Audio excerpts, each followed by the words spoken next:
Stephen L. Smith is the attorney representing Tania Harris. He said in part, quote, "There is some room to question whether lethal force was necessary. The question Tania and her family raised tonight, could the officer have apprehended her in a way that didn't result in a shooting?" They coming down the middle to get the bullets out. Tania Harris says these scars left by bullets are now linked to her journey. One bullet, It kind of split my liver a little bit. the other. It had fractured my hip bone. But she says her invisible scars are the hardest to heal. The more I talk about it and express myself, it's helping me get over it more. It happened April 16th.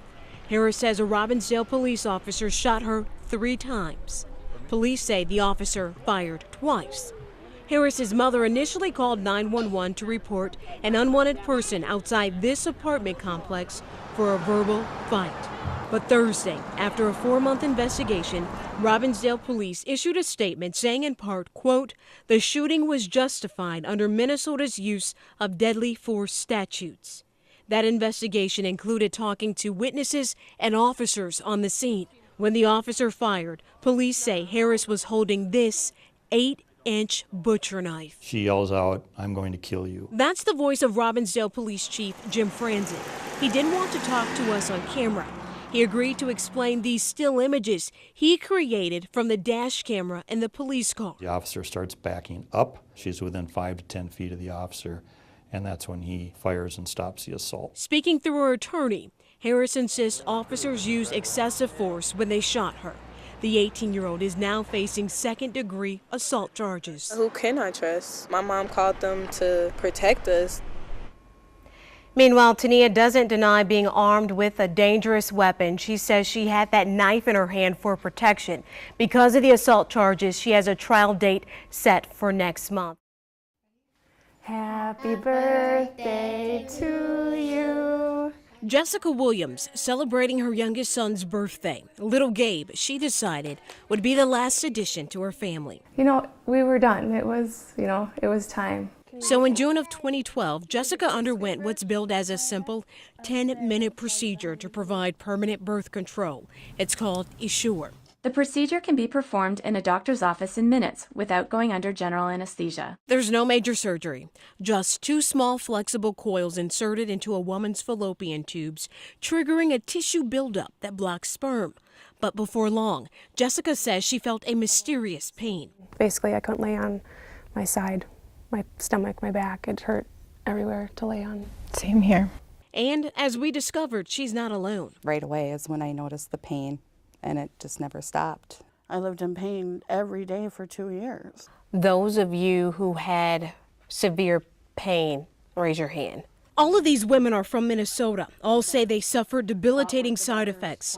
Some so serious they had hysterectomies. But at first, they say their doctors downplayed the symptoms and told them it could not be because of Essure. I was calling off of work 2 to 3 times a week. I had more side effects from that simple thing than any other problem I've ever had in my life. Worse than pregnancies or giving birth. On the FDA's website, we found similar complaints about Essure, more than 1,500, and they've doubled in the past year. This isn't cramps. In fact, Kim Hudak of Cleveland, Ohio, says she reported similar pain during the clinical trials for Essure. But just like the women in Minnesota, she says her complaints were ignored. They knew about these problems. They knew about them as far back as the clinical trials. Bayer, the company that now owns Essure, says 750,000 women rely on it. It's approved by the FDA. It's been on the market more than a decade.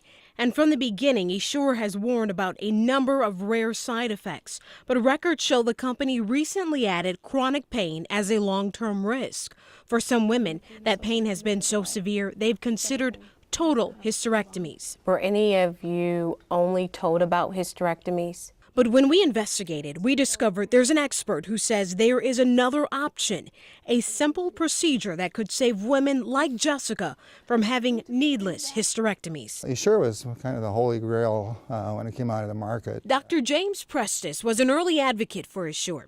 He specializes in gynecology. has served on the faculty at the University of Minnesota, and once sat on a medical advisory board for Assure. And I've done hundreds of these procedures in my office. He says inserting the Assure coils is usually successful, but not always. And he warns doctors are making a mistake if they don't take side effects seriously. Because some of the women we've heard from complained and said no one would listen to them. Is there an education gap? There is an education gap, and a lot of times the message they get is like, well, it's your fault. You're just being kind of wimpy about it or something. Preston says doctors are making an even bigger mistake if they tell women that hysterectomies are the only answer. He says the coils can often be removed in a simple outpatient procedure, not a full hysterectomy. I've never had a problem removing the device. Do you think some women are having needless hysterectomies? I do think there are needless hysterectomies being done because of the Assure device. Without knowing their options, some women may be choosing between hysterectomies and pain. Don't go through what we went through. It was a nightmare. But there's another strange twist to this story. Because of a loophole in the law, these women have been told they probably can't take Assure to court. We are unable to because they are protected from class action lawsuit. You heard right. To help encourage medical breakthroughs, Congress passed and the courts have upheld a law saying certain medical devices, like Assure, that go through a special government pre-market approval process are protected from most lawsuits. So the women have been sharing their stories of pain on this Facebook page.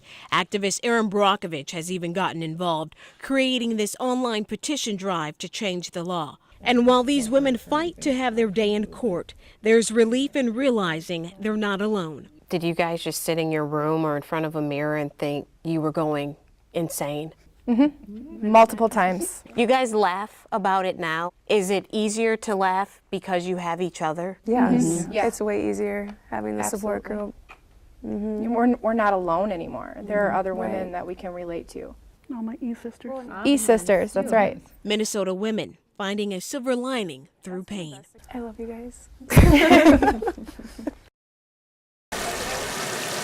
Once they start floating, that's when you really want to know they're done. There are many ways These are chicken thighs in this one. to show appreciation. They've been giving it all. But thank A you lot of the soldiers and stuff here are actually away from their loved ones. says it best. And John Fisher says thanks These fellas really deserve it. with a hot meal. Thank you for everything that they have been doing for us in this town. It's like mama cooking. Lord, we'd like to thank you for the National Guard that's been here, everything they've been doing, the sacrifices they have made for it. Wednesday, this former Marine and volunteers cooked enough food to serve more than 50 members of the South Carolina Army National Guard, the same soldiers who have been helping with flood recovery. Those soldiers have traded in their beds for these cots, and they've been eating meals already packaged. Good thing Fisher, a small business owner, knows about working with his hands. Hey, for good service, good prices, it's good guys for all your automotive needs. Instead of tuning cars at Good Guys Automotive, Instead of fixing cars, you're fixing food. Guard members were not allowed to talk on camera, but their smiles, a symbol they found comfort in a meal prepared from the heart. Adrienne Broaddus, News Channel 19, WLTX.